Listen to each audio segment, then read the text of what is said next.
Okay, let me guess. You have just bought this watch, looked at the dial, looked at the buttons, even looked at the manual, and maybe wondering, why does a watch need a degree in engineering? Well, I have been there too. First time when I held this watch, I was completely lost. So if this dial looks like a spaceship right now, trust me, you're not alone. By the end of this video, you'll know exactly what this watch does and how to control it. Hello and welcome back to our channel, Wristworthy. I'm your host Mohit, and this is one of those videos I wish it existed when I first bought this watch. We are doing a full setup guide for the Citizen ProMaster CB5925, powered by the E660 Movement. And yes, this movement looks scary at first, but once it is configured, it's actually very smart. So this watch runs on Citizen's E660 Movement. It is a solar-powered radio-controlled movement. It has world-time, chronograph, alarm, and perpetual calendar feature. Once this watch syncs properly, it can stay accurate for years. But yes, setting it up for the first time is a real struggle. The common problem people faces while setting up this watch is it does not respond. In most cases, the watch is just low on charge. So if something doesn't respond, light is usually the answer. Just put it under sunlight or a strong indoor light for a few hours and the watch will start to function. The watch has two push buttons, button A, lower right, button B, upper right. The crown has three positions, position 0, position 1, position 2. The small sub-dial at 6 o'clock is your mode selector and there are 4 modes. TME for time, ALM for alarm, CHR for chronograph and SET for setting up the time. When you press button B in time mode, second hand points to your city, which is plus 530 for India. Since it does not have plus 530 marking, I have kept it on plus 5 hours. And the function hand shows whether the summertime is on or off.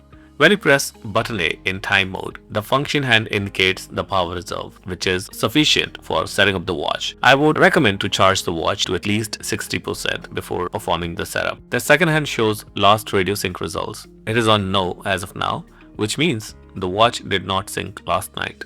Radio-controlled watches tries to sync with atomic clock every night at 2 a.m. and if it fails, it tries again at 3 a.m. The signal receiver is at 9 o'clock side of the watch.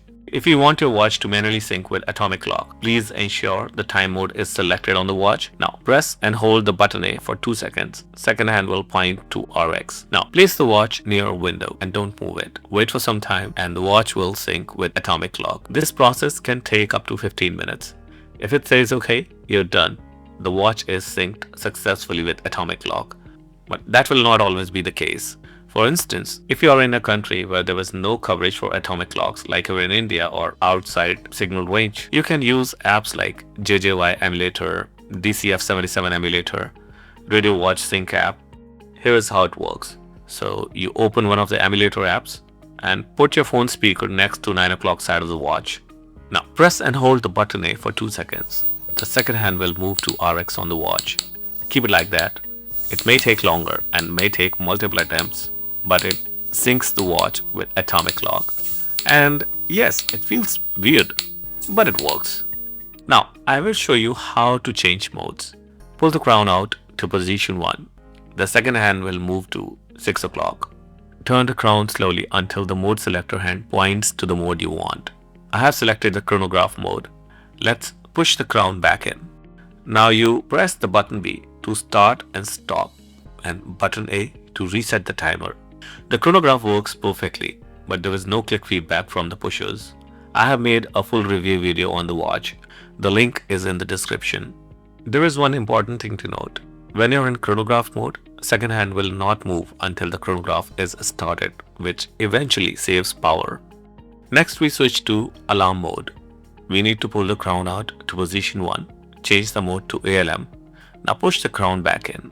The second hand will indicate whether the alarm is on or off. Like currently, the alarm is set up for 11 a.m. You can confirm the AM or PM with the sub-dial at 9 o'clock. It tells you about AM or PM.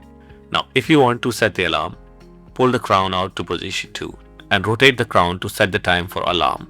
Once done, push the crown back in. You can turn the alarm on or off by pressing the button B when alarm mode is selected. Now you have to go back to the time mode. Use the same process. Pull the crown out to position 1, select TME mode and push the crown back in. Now it will change the time to its original state.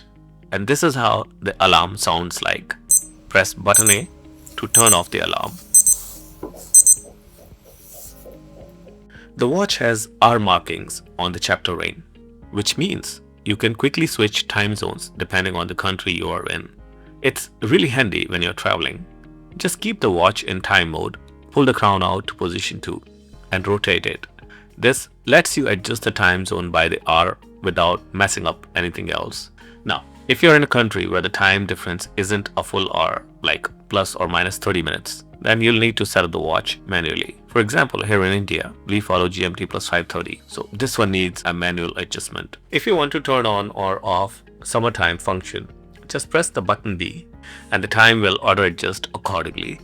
If you want to set the watch manually, here is how it works. You'll need to pull the crown out to position 1 and change the mode to set. Once that's done, pull the crown out further to position 2. Now, you'll use button A to move through time, date, year, and day. Each press highlights a different thing. Press button A once and you'll see the minute hand moves back and then return. Now, when you rotate the crown, you can set the minutes. A small twist moves the minute hand 1 minute at a time. But if you give the crown a proper spin, the hand starts moving on its own until you stop it.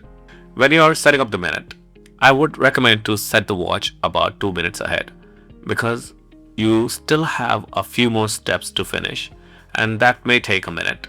Once the time is set, press button A again to move to the date. The subdial hand at 3 o'clock will move once. Now rotate the crown to set the date. Once the date setup is done, press the button A again to move to the year setting. You'll notice the second hand is no longer at 12 o'clock. This is where it gets tricky. Just look at this picture. Each hour marker represents a month. 1 for January, 2 for February, all the way up to 12 for December. The smaller minute markings represents how many years have passed since the last leap year. So if you're setting up the watch in the leap year, for example 2028 would be the next leap year, the second hand should point exactly at the number index. Let's say it's March 2028. Then you need to point the second hand at 3 o'clock marker.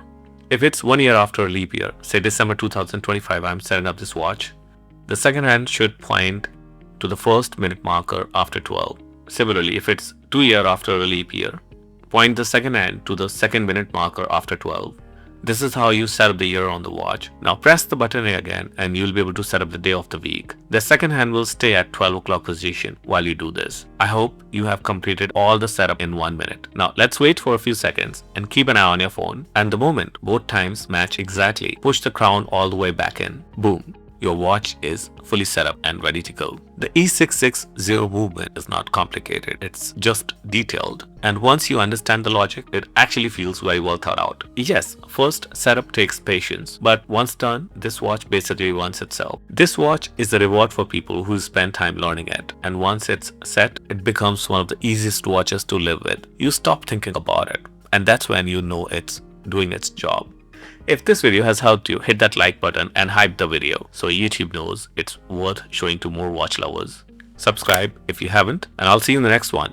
Until next time, keep it classy and stay Westworthy.